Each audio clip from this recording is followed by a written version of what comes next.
నా పేరు డాక్టర్ రామ్ గోపాల్. నేను మగవాళ్ళ ప్రాబ్లమ్స్ డీల్ చేస్తాను. హైదరాబాద్లో దిల్సుఖ్ నగర్లో మెట్రో పిల్లర్ నెంబర్ 1552 మీ సేవా రోడ్, మంజుసుధా హాస్పిటల్ ప్రతిరోజు చూస్తాను. ఆదివారం కూడా అవైలబుల్ ఉంటాను. మిత్రులు అడుగుతున్నారు, 80 ఏళ్ళ ముసలాడు కూడా 20 ఏళ్ళ యువకుడిలాగా ఎలా ఉండగలడు అని. ఉండాలి అనుకుంటే ఉండగలరు. Ageing is inevitable. మనం ఏజ్ని ఆపలేము. కానీ ఫీలింగ్ ఓల్డ్ ఈజ్ చాయిస్. నాకు ముసలితనం వచ్చేసింది అనుకుంటే 20 ఏళ్ళ వాడు కూడా ముసలివాడు లాగానే ఫీల్ అవుతాడు. అదే 60 ఏళ్ళ వాడైనా 70 ఏళ్ళ వాడైనా నాకు ఇంకా శక్తి ఉంది అని అనుకుంటే he can move on. Even మామూలు శృంగారమనే కాకుండా మామూలు లైఫ్లో కూడా పొద్దున్న లేచినప్పటి నుంచి సాయంకాలం వరకు రిటైర్ కాగానే జనాలు అనుకుంటారు వాళ్ళు ఎందుకు పనికి రాలేకపోయారు. కానీ చాలామంది రిటైర్ అయిన తర్వాత కూడా ఏబుల్ బాడీడ్ ఉంటారు. కనుక జస్ట్ బికాజ్ వాళ్ళకి ఆఫీస్లో జాబ్ లేనంత మాత్రాన వాళ్ళు పనికిరాదని కాదు. సొసైటీలో వాళ్ళకు చాలా ఇంపార్టెన్స్ ఉంటుంది. వాళ్ళ ఎక్స్పీరియన్స్కి వాల్యూ ఉంటుంది. ఫిజికల్గా కూడా వాళ్ళు అన్ని రకాల యాక్టివిటీస్లో ఉంటారు. వాళ్ళకు కూడా శృంగారమైనటువంటి కోరికలు కూడా వస్తుంటాయి. కనుక ఇవేమీ తప్పు కాదు. మనకు ఇండియాలో ఏమిటి అంటే వయసు వచ్చిన తర్వాత ఒకటే రామకృష్ణ అనుకోవాలి అని. రామకృష్ణ అనుకోవచ్చు, కానీ కృష్ణుడు కూడా ఊరికే సన్యాసం తీసుకుని కూర్చోలేదు. ఆయన కూడా సంసారం చేశాడు. కనుక సంసారం చేయకూడదు అని ఎక్కడా లేదు. ఎప్పుడైతే కట్టుకున్న భార్యతో సంసారం చేస్తారో అది బ్రహ్మచర్యంతో సమానమని చెప్తారు. పోతన్నది ఒక పద్యం ఉంది, హాలికులైననేమి అని రాసి చెప్పుకుంటూ నిజదార సుతోదర పోషణార్థమై అంటాడు. వ్యవసాయం చేస్తే మాత్రమేమి, నా నిజదార అంటే ధర్మపత్ని ఉన్న పిల్లల కోసమని ఏ పని చేసినా తప్పులేదు అని. కనుక ఎంత వయసు వచ్చినా వాళ్ళకు కూడా లేడీస్ కూడా కోరికలు ఉంటాయి. అబ్బాయిలకు ఉంటాయి, అమ్మాయిలకు ఉంటాయి, ముసలాళ్ళకు ఉంటాయి, పెద్దవాళ్ళకు ఉంటాయి, అందరికీ ఉంటాయి. కనుక కోరికలను సప్రెస్ చేసిన కొద్దీ అది ఎక్కువైతే ఉంటుంది. దాన్ని సప్రెస్ చేయకుండా దానికి ఒక ఛానల్, దానికి ఒక ఎనర్జీ అవుట్లెట్ క్రియేట్ చేసి పెడితే మిగతా టైం మనం క్రియేటివ్గా వాడుకోవచ్చు. ఫర్ ఎగ్జాంపుల్ శృంగారం చేయకూడదు అంటే 24 గంటలు శృంగారం గురించి ఆలోచన వస్తుంది. బాబు శృంగారం చేయు, వారానికి ఒకసారో 2 సార్లు చేయు అంటే మిగతా రోజులన్నా ఆయన ఫ్రీగా ఉంటాడు. ఓకే, నేను ఎవ్రీ సాటర్డే చేస్తాను, కనుక మిగతా రోజులు I have to do my job, my work అని అనుకుంటాడు. కనుక that's how one has to live. ఇకపోతే శరీరం ఎప్పుడు కూడా ఎవరైతే శరీరాన్ని కొంత శ్రమ పెడతారో వాళ్ళు మాత్రమే హ్యాపీగా ఉండగలరు. వాళ్ళ చుట్టూ ఉన్న వాళ్ళని కూడా హ్యాపీగా ఉంచగలరు. చిన్న చిన్న పనుల కోసమని మనం మిగతా వాళ్ళ హెల్ప్ తీసుకోవడం మానేయాలి. ఫర్ ఎగ్జాంపుల్ ఒక గ్లాస్ నీళ్ళు తెచ్చుకోవాలనుకోండి, ఏ సర్వెంట్కో బెల్ కొట్టి తెమ్మనొద్దు, మనమే పోయి తెచ్చుకోవాలి. కూరగాయల సంచి ఉందనుకోండి, కూరగాయలు మనమే తెచ్చుకోవాలి. డ్రైవర్ తీసుకొస్తానంటే వద్దనాలి. ఇలా చిన్న చిన్న పనులు చేసుకుంటూ ఉండాలి. రోజు కొంచెం సేపు 15 నుంచి 20 నిమిషాలు అతి బరువు లేనటువంటి చిన్న చిన్న జిమ్లోకి వెళ్ళి తక్కువ బరువు ఉన్నటువంటి డంబెల్స్ కానీ మిగతా మజిల్ ఎక్సర్సైజ్ కానీ చేస్తూ ఉండాలి. తర్వాత స్ట్రెచింగ్, బాడీ అన్ని రకాలుగా అన్ని యాంగిల్స్లోనూ వంగడం, ముందరికి వంగడం, వెనక్కి వంగడం, సైడ్కి వంగడం, ఇవన్నీ చేస్తుండాలి. దానివల్ల నాకు ముసలితనం వచ్చేసింది, నేను పనికిరాని వాడిని అనే ఫీలింగ్ ఫస్ట్ పోతుంది. ఇంకా రెండోది, వాళ్ళకు కొన్ని హార్మోన్స్ అని ఉంటాయి. ఫర్ ఎగ్జాంపుల్ టెస్టోస్టెరాన్ అనే హార్మోన్ తగ్గిపోయినప్పుడు కోరికలు కూడా పోతాయి.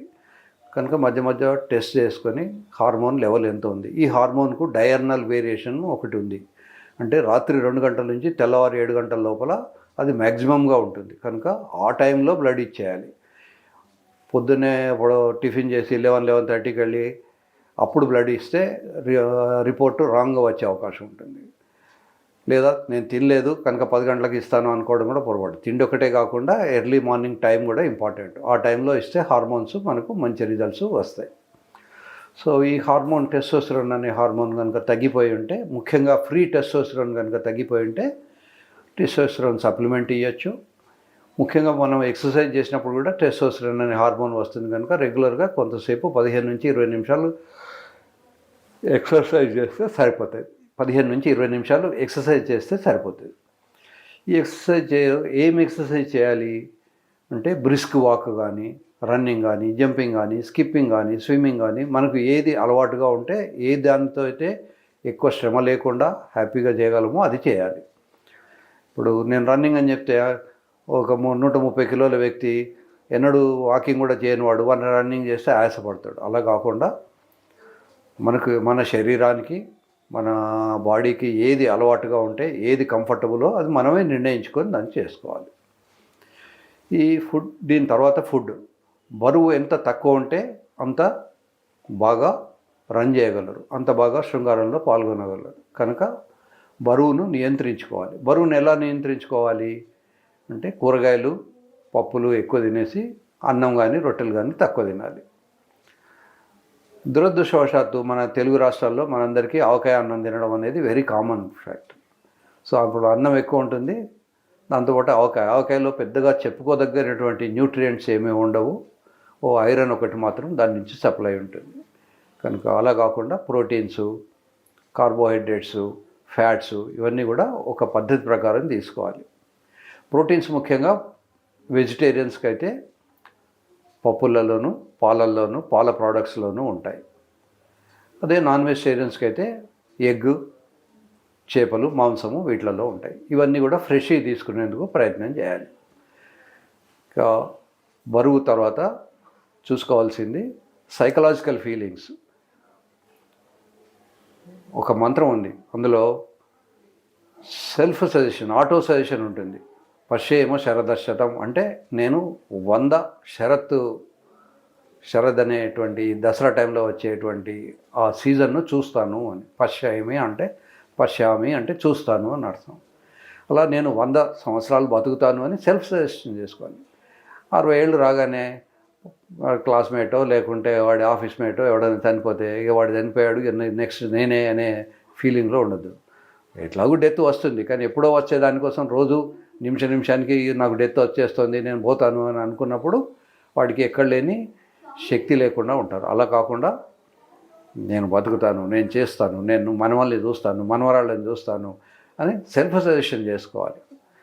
దీన్ని ఆటో సజెషన్ అంటారు. తర్వాత 2 బట్టలు ఏజ్కి తగ్గట్టు వేసుకోవాలి.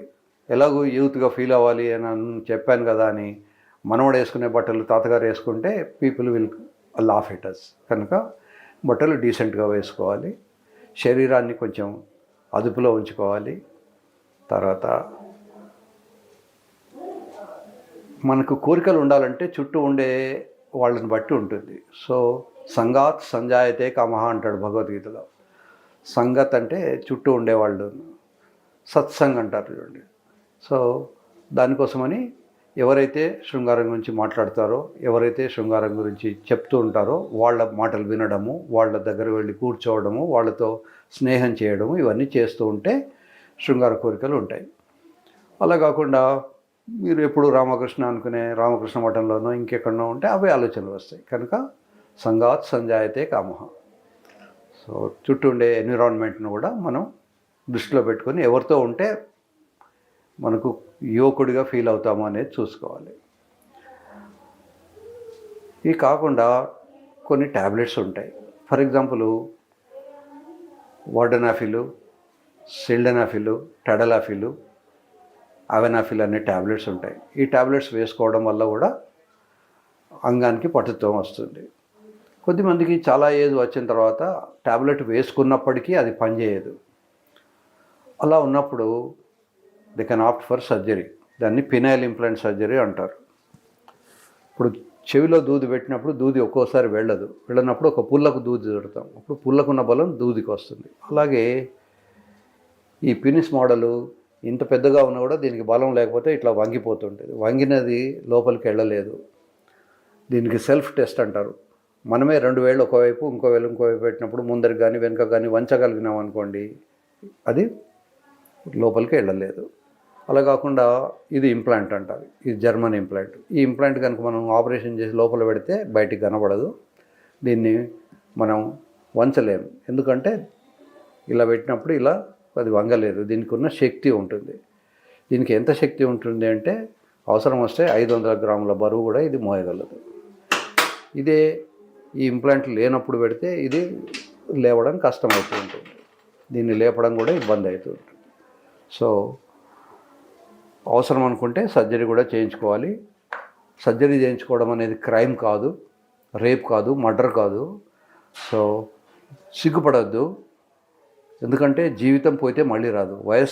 పోయిన వయస్సు రాదు. మీరు డబ్బు సంపాదించుకోవచ్చు, ఇంకేమైనా సంపాదించుకోవచ్చు, కానీ లైఫ్ను మళ్ళీ తిరిగి పొందలేరు. కనుక ముఖ్యంగా రిటైర్ అయిన తర్వాత పిల్లలు అమెరికాలో ఉన్నారు, మీరు ఎంత సంపాదించి పెట్టినా, మీరు 1 కోటి సంపాదించి పెట్టినా మళ్ళీ వాళ్ళకి ఇంకో 1 కోటి కావాలంటారు.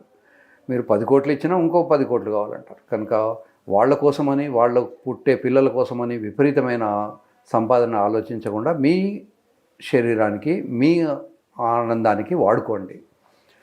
తర్వాత మధ్య మధ్య ఏదైనా పిల్గ్రిమేజ్కి వెళ్ళాలి, కొత్త ప్లేస్లకు వెళ్ళాలి, టూరిజం వెళ్ళాలి. దానివల్ల కొంత ఉత్సాహం వస్తూ ఉంటుంది. ఇదే టైంలో మగవాళ్లకు 65-70 ఏళ్ళు వచ్చేసరికి వాళ్ళ భార్యలకు కూడా సుమారుగా 55-60 వయస్సు రావచ్చు, ఇంకా కొంచెం ఎక్కువ కూడా ఉండొచ్చు. సో లేడీస్కి ఏంటంటే మంత్లీ సైకిల్ ఆగిపోయిన తర్వాత వాళ్ళకు రొమ్ములు కొంచెం వేలాడబడతాయి, పొట్ట వస్తుంది, బట్టతలు వస్తుంది, ఒక్కొక్కసారి సన్న మీసం కట్టు కూడా వస్తుంది. దీంతోపాటు వాళ్ళ జననాంగాలు కూడా టైట్ అయిపోయి డ్రై అయిపోతుంటాయి. డ్రై ఉన్నప్పుడు మీరు శృంగారం చేసినప్పుడు అమ్మాయికి ఇబ్బంది కలగడం జరుగుతుంది. కనుక డ్రై లేకుండా లూబ్రికెంట్స్ పెట్టుకోవచ్చు. మార్కెట్లో చాలా లూబ్రికెంట్స్ ఉంటాయి. ఒకవేళ మార్కెట్లో పెట్టుకునే లూబ్రికెంట్స్ మీకు ఇష్టం లేకపోయినా, దాంతో అలర్జీ వచ్చినా మీరు ఇంట్లో వాడే కొబ్బరి నూనె వాడుకోవచ్చు. తర్వాత ఆయింట్మెంట్స్ వాడుకోవచ్చు. జైలకన్ జెల్లీ అని ఒకటి ఉంటుంది, అది వాడుకోవచ్చు. ఇట్లాంటివి ఏమైనా పెట్టుకొని శృంగారం చేయాలి. తర్వాత బై ఛాన్స్ ఒకవేళ మీరు శృంగారం చేసినప్పుడు అది లోపలికి ఎంటర్ కాకపోతే డిసప్పాయింట్ కావద్దు. Because age limited. మీరు హక్ చేసుకున్న శృంగారమే, కిస్ చేసిన శృంగారమే, ఈవెన్ మీ భార్యతో మీరు ఓ డర్టీ జోక్ వేసినా అది శృంగారమే. కనుక శృంగారం అంటే కేవలం పెట్రోల్ బంక్ బిజినెస్ అనే కాన్సెప్ట్ నుంచి బయటికి రావాలి. ముఖ్యంగా పెద్దవాళ్ళు ఎంత చేయగలిగితే అంత. ఇప్పుడు అందరికీ మనం స్కూల్లో జాయిన్ చేసినప్పుడు అందరికీ 100 మార్కులు రావు. ఒకటి 90 వస్తుంది, వాడికి 60 వస్తుంది, వాడికి 30 వస్తుంది, వాడికి 10 వస్తుంది. ఎన్ని మార్కులు వచ్చినా వాడు స్టూడెంటే. అలాగే కొంత వయసు వచ్చిన తర్వాత మీరు ఎంత చేయగలిగితే అంత చేయాలి, ప్రయత్నం చేయాలి. ఎప్పుడు కూడా మానసికమైనటువంటి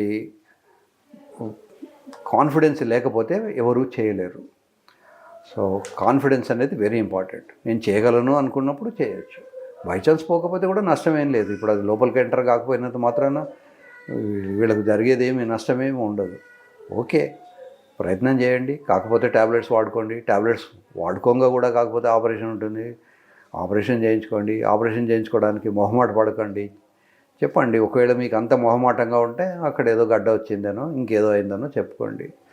అంతేగాని మనమేం సత్యహరిశ్చంద్రులం కాదు. ఏ చిన్న అబద్ధం ఆడకుండా జీవితం గడవదు. కనుక అప్పుడప్పుడు అవసరం అనుకుంటే చిన్న చిన్న అబద్ధాలు ఆడుతూ ఉంటాం.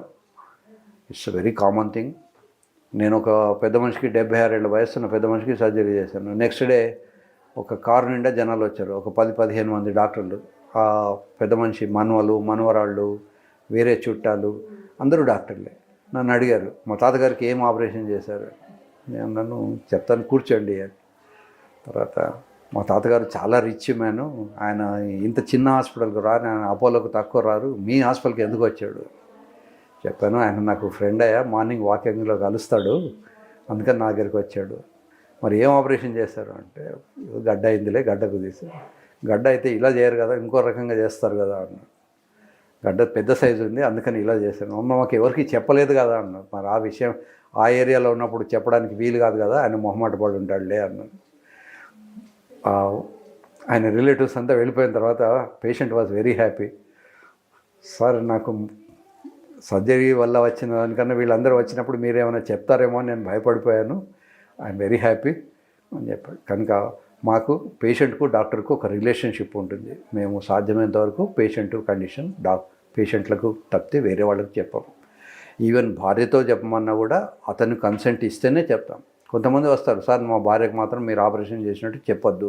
ఓకే, మనకేమైంది, ఆపరేషన్ చేసామని చెప్తా కానీ ఫలానా ఆపరేషన్ చేసామని చెప్పము అట్లా.